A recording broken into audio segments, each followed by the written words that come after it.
ને પ્રભુએ બહુ સરસ શબ્દો આપ્યા.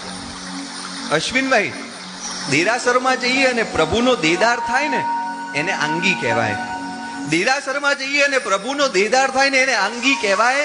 પણ પ્રભુના શાસનનો શણગાર અને દેદાર જેનાથી થાય ને એને મુમુક્ષુ આંગી કહેવાય. કદાચ છે ને કોઈક પુણ્યશાળી છે ને મળી જાય, કદાચ કોઈક પુણ્યશાળી મળી જાય ને સંપત્તિ અર્પણ કરે ને ત્યારે 3 લાખના નાથ દેવાદિદેવનો જે શણગાર થાય ને એને આંગી કહેવાય. કોઈક પુણ્યશાળી મળે, સંપત્તિ અર્પણ કરે અને 3 લોકના નાથનો દેદાર થાય ને એને આંગી કહેવાય.